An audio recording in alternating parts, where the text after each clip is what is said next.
So now we will learn about the widgets. So how do you actually make a widget? And what actually is a widget?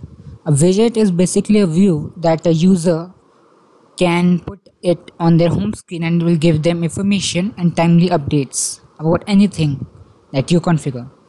You can add a new widget by right clicking your application folder in your Java application folder, click on new, and then you can click on widget, and then you can click on app widget to make it. So first of all, the prerequisite for a widget is that it should be declared in your android.manifest file,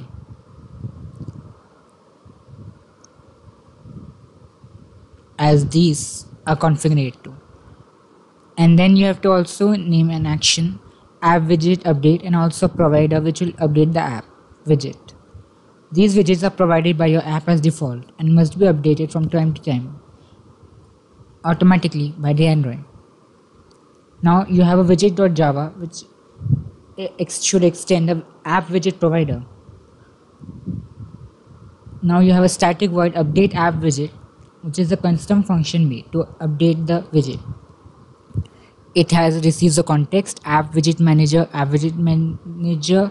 You can take any variables of your choice and an integer app widget ID. Now you have to maintain the app widget ID because the user may also take many instances or place the same widget at many places at different means and ways. For example, I can also embed a 2x2 app widget on my first home screen page and also use a 4x4 or a complete showable detailed app widget on my fourth home screen, that's the launcher page. And each widget will have its own properties.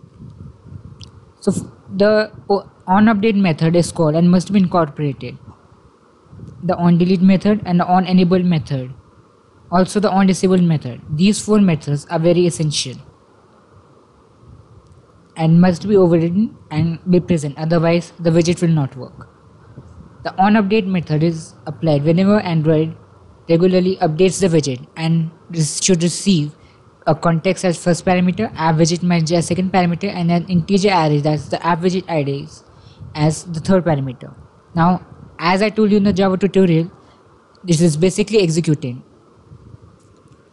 Now, in this onUpdate, you are using a for each loop to update each app widget that is placed anywhere the user wanted to.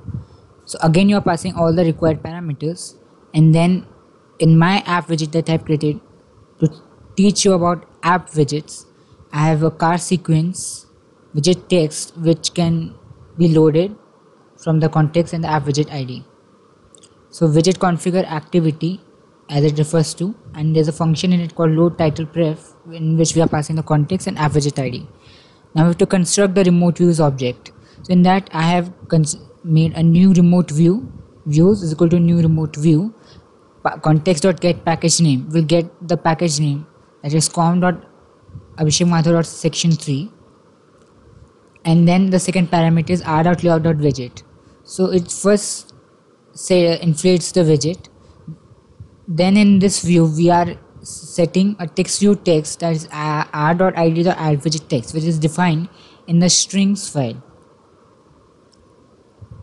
Then I am also getting an instance of the calendar object and then getting date from that calendar, and finally setting it in the app widget text. Now this is the r.layout.widget file which I can show you. So here I am displaying the time, and I have aligned this text view by using a relative layout and setting Android layer center horizontal to true for the main between text. Similarly, I can set Android text color, Android text size, Android text style, and then these four properties align it in the required direction.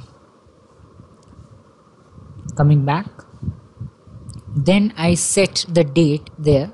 So this date will get updated every time the update function is called, and then I call toast.make text updating widget whenever the app widget is updating.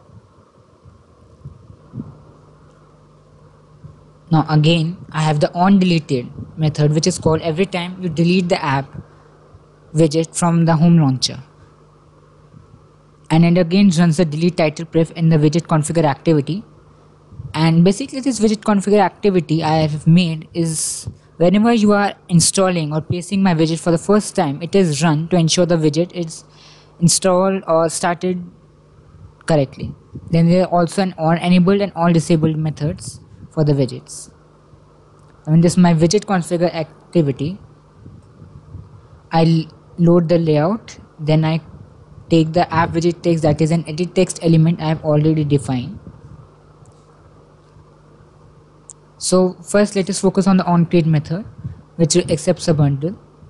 Then my app widget app widget text gets the app widget text from the strings file, and then again I do the intent handling. And intent is basically a package or an signal in Android that is used to communicate between the activities. And then I again use the extra app widget ID of the app widget manager to which I am creating my app. So if my app widget ID is equal to app widget manager dot invalid app widget ID, so I have to basically see whether my app widget ID results in an error. If it is so, I will just finish the activity wherever it is, and I will set the text of the m app widget text by loading using the load title pref method. So I have defined a delete title pref method, load title pref method, and the save title pref method, accepting a context int app widget ID and a string text. And all they do is to store text in the shared preferences.editor. That's basically a kind of system in Android for storing and retrieving data for each app, and it returns the title. Similarly, I have a public constructor widget configure activity in which I call the super method, so I can build all the necessary functions of the app widget ID. Then I have declared some strings here, which I have also used in the widget.java. And then, as you can see here in the onCreate, I have set the onClick listener r.id.add button. So whenever I click the add button, the m onClick listener is run. And in this m onClick listener, it has to accept a view as usual. And when the button is clicked, the string is stored locally. So every time the widget is updated, this string can be shown. And I use the app widget manager, get an instant of it by passing context in this line. And I do widget.update app widget context app widget manager m.app widget ID if I finish my configuration activity. So as soon as I click the update and I finish the configuration activity, the app widget manager is called, and then we update our app widget, store the string initially when my widget configure activity is kind of a setting screen that will come.